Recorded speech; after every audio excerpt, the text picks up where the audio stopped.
कैसे हो सब लोग। होप सो अब कल के वीडियो को देखकर थोड़ा डर वर बाहर निकल गया होगा। अब आज की इस वीडियो में सबसे इम्पोर्टेंट चीज है भाई, पहला पेपर हमारा इंग्लिश का है, ठीक है। और इंग्लिश के पेपर में सर हम पास तो चलो हो जाएंगे, लेकिन अच्छे मार्क्स अगर हमें लाने हैं तो कैसे लाएंगे। देखो, दो चार चीजें आपको ध्यान रखनी है जब आप इंग्लिश का पेपर लिख रहे हो। सबसे पहली चीज आपका प्रेजेंटेशन बहुत अच्छा होना चाहिए। आप जितनी कम मिस्टेक्स करोगे इंग्लिश के पेपर में आपके उतने अच्छे मार्क्स आएंगे, ठीक है। दूसरी चीज कि भाई आप अगर कोई गलती करते भी हो तो उसको कट नहीं करो, बिकॉज वो इंडिकेशन देगा चेकर को कि भाई यहाँ पे मार्क्स काटने, बिकॉज वो अनटाइडी वर्क हो जाता है। गलती हुई है आपको पता है पर चेकर को नहीं पता है, ठीक है। तो आप जाने दीजिए उसको, उस गलती को जाने दीजिए आगे, बिकॉज हर एक लाइन चेक नहीं करते हैं चेकर्स, उनके पास कम टाइम होता है तो वो आपके हर एक आंसर को या हर एक लाइन को नहीं पढ़ेंगे।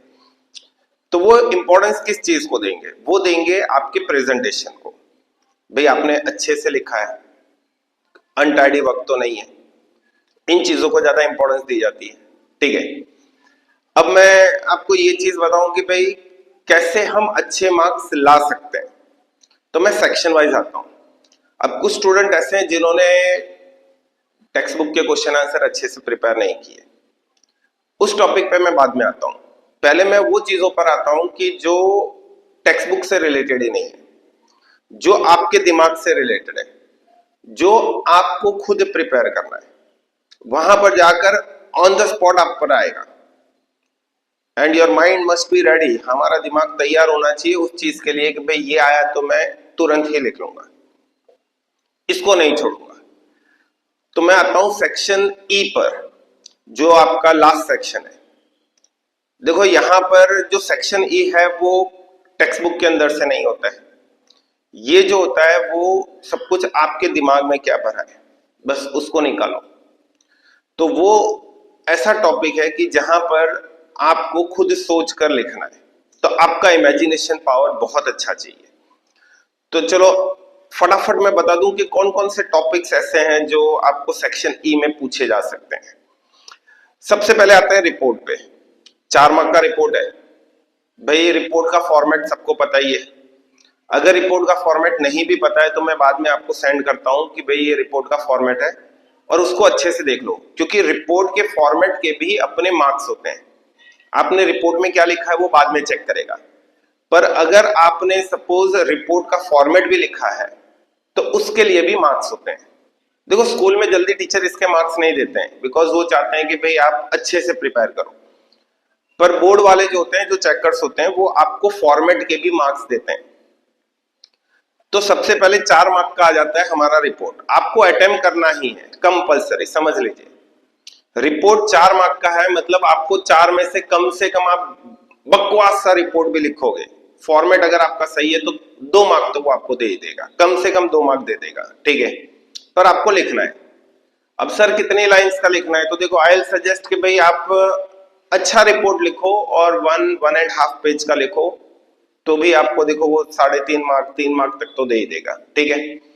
तो कौन कौन से ऐसे टॉपिक हैं जो हमें रिपोर्ट में पूछे जा सकते हैं, तो मैंने कुछ इंपॉर्टेंट टॉपिक्स आपके लिए निकाले हैं, देख लेते हैं कौन कौन से टॉपिक है। तो देखो एक आ सकता है any event in the school. आपकी स्कूल में कोई भी इवेंट हुआ है उस पर एक रिपोर्ट आ सकता है, जैसे कि आपकी स्कूल में साइंस फेयर हुआ है, या फिर ग्रोमो ट्री डे हुआ है, या कोई वैक्सीनेशन प्रोग्राम हुआ है, तो उससे रिलेटेड आपको कोई एक रिपोर्ट पूछ सकते हैं। या फिर कोई एक्सीडेंट हुआ है, जैसे ट्रेन एक्सीडेंट है या बस एक्सीडेंट है, तो ऐसे किसी एक्सीडेंट पर भी आपको एक रिपोर्ट पूछा जा सकता है। या फिर आपको कोई नेशनल इवेंट पर पूछा जा सकता है, या आपके स्टेट में कोई इवेंट हुआ है उस पर पूछा जा सकता है, जैसे कि खेल महाकुंभ हुआ है। देखो ये लोग रिसेंट टॉपिक पर ज्यादा फोकस करते हैं, तो आपको थोड़ा बहुत नॉलेज होना चाहिए अपने रिसेंट टॉपिक पे। अगर नहीं भी है तो थोड़ा सर्च आउट करो कि भाई खेल महाकुंभ कब हुआ, कौन कौन से स्पोर्ट्स उसमें इन्वॉल्व होते हैं, ये सारी चीजें। इसके अलावा कोई ऐसा इवेंट क्रिकेट मैच को लेकर जो आपके स्टेट में हुई है, आपके सिटी में हुई है, उसको लेकर कि भाई आप देखने गए थे और उस पर एक रिपोर्ट लिखी है। हमेशा ध्यान रखो, रिपोर्ट जब भी आप लिख रहे हो तो it must be in the past tense, वो पास्ट टेंस में होना चाहिए, क्योंकि आप वो इंसिडेंट को देख चुके हो। तो काफी स्टूडेंट्स जो है ग्रामेटिकली यहां पर भी मिस्टेक करते हैं, तो ध्यान रखिए कि मैक्सिमम रिपोर्ट में हम पास्ट टेंस ही यूज करते हैं।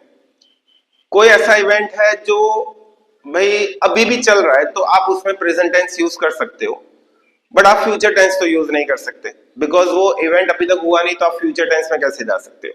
ठीक है, तो आपको ध्यान रखना है जब भी आप रिपोर्ट लिख रहे हो तो आपको सिर्फ और सिर्फ पास्ट टेंस का ही यूज करना है। तो वॉज, वेर, ये हैड है, इन सब का यूज करना है, तो ग्रामेटिकली आपका पूरा रिपोर्ट जो है वो सही जाएगा। थोड़ा इमेजिनेशन पावर करना कि भाई हम सच में वो चीज को देख चुके हैं, तो आप अच्छे से लिख सकते हो। ठीक है, आपका इमेजिनेशन बहुत काम करेगा इसके लिए। ठीक है, सेकंड आ जाते हैं भाई हम ईमेल की तरफ। भाई ईमेल जो है ये 6 मार्क का है। अब देखो ईमेल में क्या पूछा जा सकता है, तो ईमेल या लेटर, आपको दोनों में से एक ऑप्शन, आप डिपेंड अपॉन यू, आप पे डिपेंड करता है कि आप कौन सी चीज को ज्यादा इंपॉर्टेंस देते हो, आप ईमेल को देते हो या लेटर को। पर आई सजेस्ट, मेरा सजेशन मानो तो मैं मानता हूं भाई दोनों प्रिपेयर करके जाओ, दोनों के फॉर्मेट, बिकॉज लेटर और ईमेल में कोई फर्क नहीं है। आपको ईमेल भी लेटर के फॉर्म में लिखना है, सिर्फ फॉर्मेट अलग होता है। तो फॉर्मेट को देख कर जाओ, फॉर्मेट के मार्क मिल जाएंगे आपको। ठीक है, और साथ में लेटर जो जैसे लिखते हैं वैसे सेम वे, जब अगर आप लेटर भी अटेम्प्ट करते हो तो आपको अच्छे से पता होना चाहिए कि भाई एड्रेस से स्टार्ट करना है, और एड्रेस अगर आप लिख रहे हो तो कॉमा कहां पर लगता है, फुल स्टॉप कहां पर लगता है, और एड्रेस के बाद हमेशा पिन कोड नंबर जो है, आपको भले आपको याद है नहीं याद है, कोई भी आप 6 डिजिट का पिन कोड नंबर लगा दीजिए, तो भी देखो वो आपको एड्रेस के भी मार्क्स देगा। ठीक है, कि आपने एड्रेस भी अटेम्प्ट किया है। अच्छा, कौन कौन से लेटर्स पूछे जा सकते हैं, अब ये भी देख लेते हैं। तो उसके लिए भी मैंने देखो कुछ टॉपिक्स देखे हैं। एक तो आता है भाई अपने फ्रेंड को सजेस्ट करना रिगार्डिंग बोर्ड प्रिपरेशन। भाई आप ऑलरेडी बोर्ड दे चुके हो और आप अपने फ्रेंड को सजेस्ट कर रहे हो कि भाई तू इस तरह से मेहनत कर। ठीक है, तो एक इस टॉपिक पर आ सकता है। सेकंड आ सकता है भाई कि आपकी स्कूल में ही कोई इवेंट हुआ है और आप अपने फ्रेंड को उसके बारे में बता रहे हो, जैसे कि एनुअल फंक्शन, आपकी स्कूल में एनुअल फंक्शन हुआ है, आपने पार्टिसिपेट किया था, आप देखने गए थे, व्हाट्सएवर, आप उसमें बहुत सारी चीजों को ऐड कर सकते हो। भाई उसमें कौन कौन से परफॉर्मेंस हुए थे, आपके फ्रेंड्स ने कौन से परफॉर्मेंस में पार्टिसिपेट किया था, आपने कौन से परफॉर्मेंस, बस देखो थोड़ा फेकम फाक आपको करनी पड़ेगी, तो आपको अच्छे मार्क्स मिल सकते हैं, आप उसकी लेंथ बढ़ा सकते हो। ठीक है, अच्छा एक आ सकता है भाई कंसोलेशन। कंसोलेशन यानी ये भाई है कि कोई फ्रेंड है, उसके अंकल एक्सपायर हो गए या उसका कोई रिलेटिव एक्सपायर हो गया और आपको उन्हें कंसोल करना है भाई। ठीक है, ये कंसोलिंग लेटर ऐसा होना चाहिए कि जहां पर हम उनको थोड़ी आश्वासन दे रहे हैं कि भाई देखो ये इवेंट मतलब ये चीज हो चुकी है और तू हिम्मत रखना, ये सब चीजें जो है, तो थोड़ा आपको उससे रिलेटेड कुछ इमेजिन कर कर लिखना पड़ेगा। फिर एक आ सकता है, देखो आप अपने फ्रेंड को इनवाइट कर रहे हो, हो सकता है उसको आप समर वेकेशन में इनवाइट कर रहे हो अपने घर पर, ये भी हो सकता है कि भाई आप अपनी बर्थडे पर इनवाइट कर रहे हो। मुझे ज्यादा बर्थडे वाला तो नहीं लग रहा है, लेकिन फिर भी हम चलो एक इमेज, बिकॉज वो छोटे बच्चों को पूछा जाता है, लेकिन फिर भी चलो बोर्ड का है भाई, कुछ भी पूछ सकते हैं। हमें लगता है भाई ऐसी छोटी सी चीज नहीं पूछ सकते, पर उनका कोई भरोसा नहीं है। ठीक है, हाँ एक टॉपिक है जिस पर पूछा जा सकता है ईमेल या लेटर, भाई वो है कि आपको अपने पेरेंट्स से परमिशन लेनी है रिगार्डिंग कहीं टूर पर जाना है आपको, या फिर आपको अपने पॉकेट मनी बढ़ानी है। ठीक है, इस टॉपिक पर हो सकता है एक लेटर या ईमेल आपको लिखने के लिए आ सकता है। हाँ कुछ और भी है लेटर में। अब आते हैं कंप्लेनिंग लेटर्स पर। देखो फॉर्मल और इनफॉर्मल दो अलग तरह के लेटर होते हैं। एक होता है फॉर्मल लेटर, जो आपको 2 एड्रेस लिखने पड़ते हैं फॉर्मल लेटर्स में। अब फॉर्मल लेटर्स कौन से होते हैं, तो एप्लीकेशंस हैं, भाई कोई कंप्लेनिंग है, हम स्कूल के प्रिंसिपल को कोई लेटर लिख रहे हैं, लीव एप्लीकेशन लिख रहे हैं, they all are counted as a formal letter. और इनफॉर्मल लेटर्स वो होते हैं जिसमें एक ही एड्रेस आएगा, जो आप अपने फ्रेंड्स, अपने रिलेटिव्स, अपने पेरेंट्स को लिख रहे हैं, तो that is counted as an informal letter. तो फॉर्मल लेटर में आपको दो एड्रेस लिखने हैं, तो फॉर्मल ईमेल या लेटर भी आ सकता है। अब इसमें एक आ सकता है भाई आप म्युनिसिपल कमिश्नर जो है उनको कुछ कंप्लेन कर रहे हैं रिगार्डिंग क्लीनिनेस, आपकी सोसाइटी में क्लीनिनेस को लेकर इश्यूज है, भाई कचरा पड़ा रहता है, साफ करने के लिए कोई नहीं आता है, उससे रिलेटेड एक लेटर या ईमेल आ सकता है। या फिर कोई स्ट्रीट एनिमल से रिलेटेड आपको प्रॉब्लम है, जहां पर सपोज ऐसा है कि भाई स्ट्रीट डॉग्स हैं, काउज हैं, ये सब जो एनिमल्स हैं इसकी वजह से आपकी सोसाइटी में बहुत सारी प्रॉब्लम्स हो रही है, आप उससे रिलेटेड आपको एक ईमेल या लेटर आ सकता है। इसके अलावा आपको एक और आ सकता है that is related to anti social activity. आपके सिटी में या आपके एरिया में कोई एंटी सोशल एक्टिविटी है जिसको हाईलाइट करना है, तो नो पुलिस कमिश्नर, देखो याद रखना अगर क्लीनिनेस से रिलेटेड है या फिर ये स्टेट एनिमल से रिलेटेड है तो हम म्युनिसिपल कमिश्नर को लेटर लिखेंगे या ईमेल लिखेंगे। लेकिन अगर कोई एंटी सोशल एक्टिविटी है, गुंडागर्दी हो रही है या किसी तरह से कोई प्रॉब्लम है, तो उससे रिलेटेड हम पुलिस कमिश्नर को लिखते हैं, ठीक है। तो यहाँ पर एक पुलिस कमिश्नर को लेटर लिखने के लिए आ सकता है या एक ईमेल आ सकता है कि भाई ये प्रॉब्लम से रिलेटेड आपको लिखना है उनको एक ईमेल या लेटर।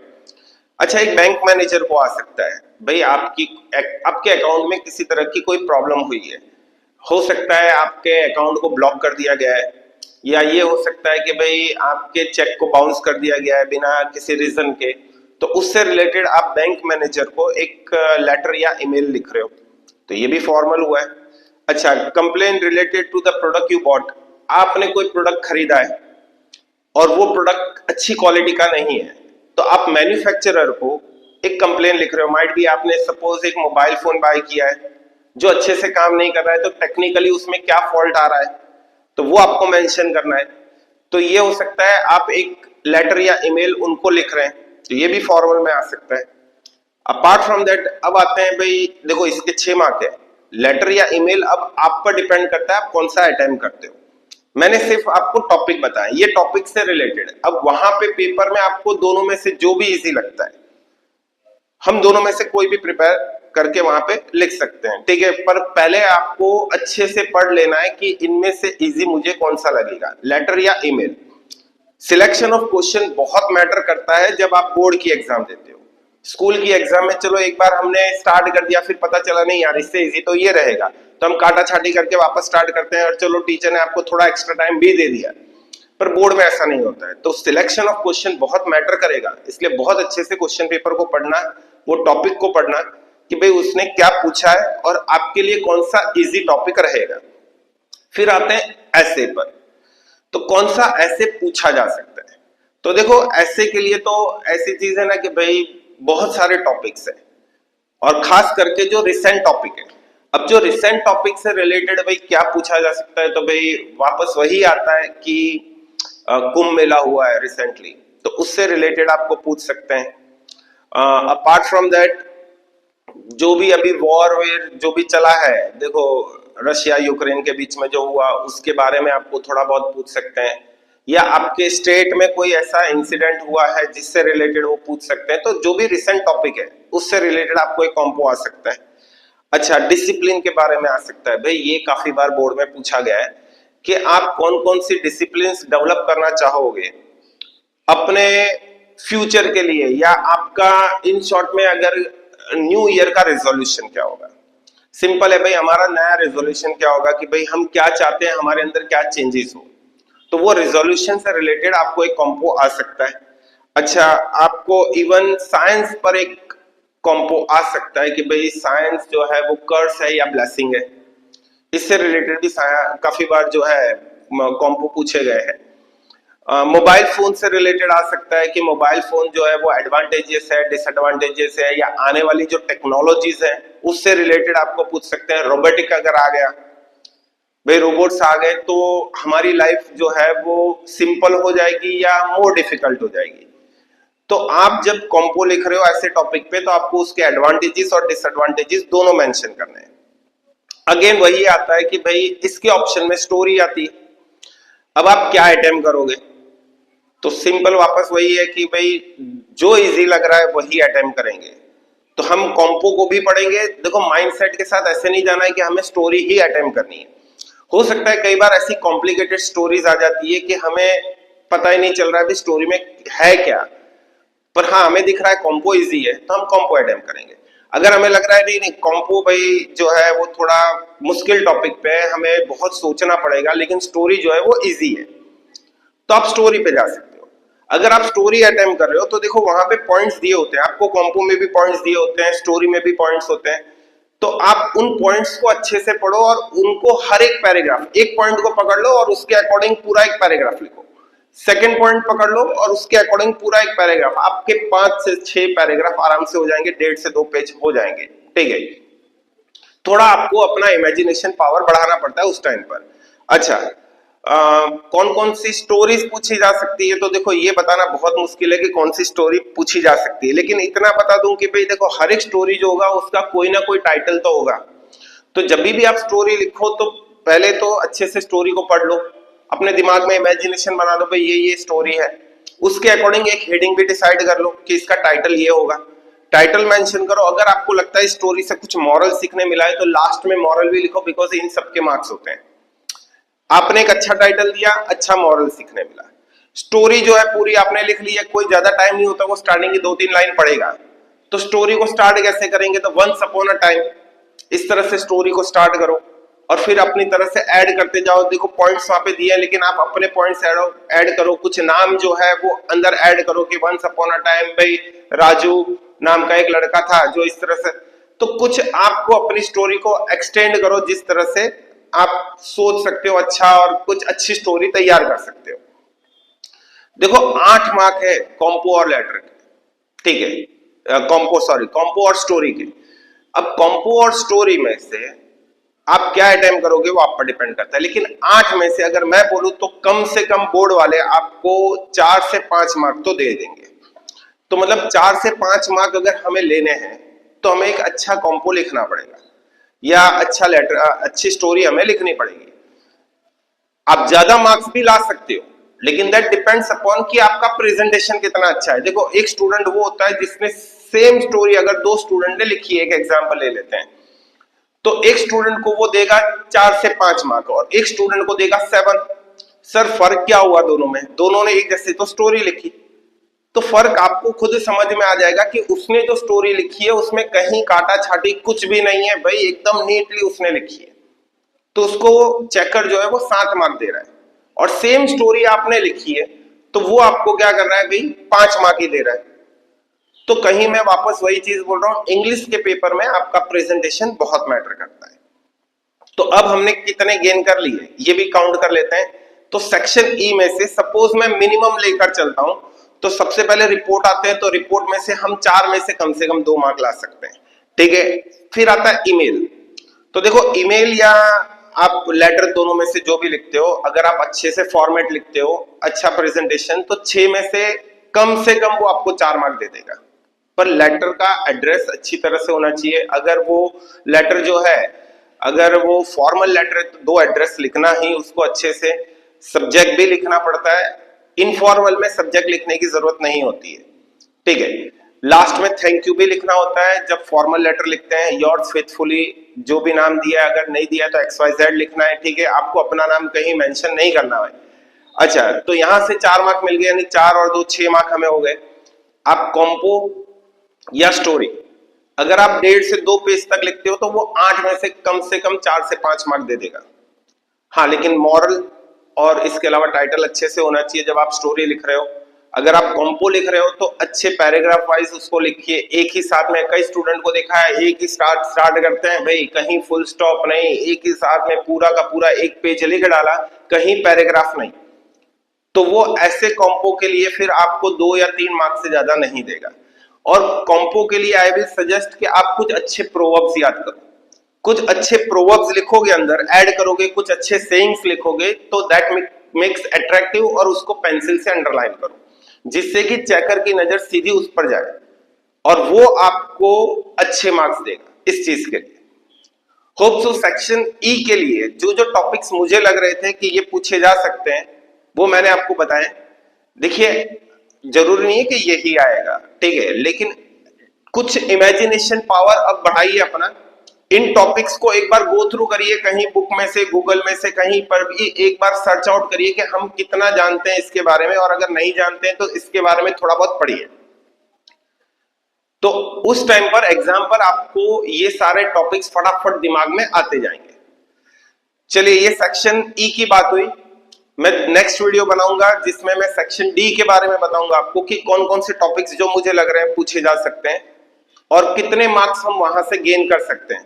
तो यहां सेक्शन ई में से कम 5, 4 और 2 यानी 11 मार्क्स आपको मिल रहे हैं। देखो 11 मार्क्स तो आपने सेक्शन ई में से ही गेन कर लिए, तो बहुत अच्छा है ये भाई, अगर इतने मार्क्स आपको मिल जाते हैं तो ठीक है। बाकी सब आपका प्रेजेंटेशन कैसा रहता है उस पर डिपेंड करता है। Thank you everybody. बहुत जल्दी मैं सेक्शन डी के भी रख रहा हूँ वीडियोस, तो आप देखते जाइए और फटाफट उनके उसके थ्रू एक बार अगर आपका कोई कंसेप्ट क्लियर नहीं है तो उसको क्लियर करते जाइए, ठीक है। Thank you everybody, bye.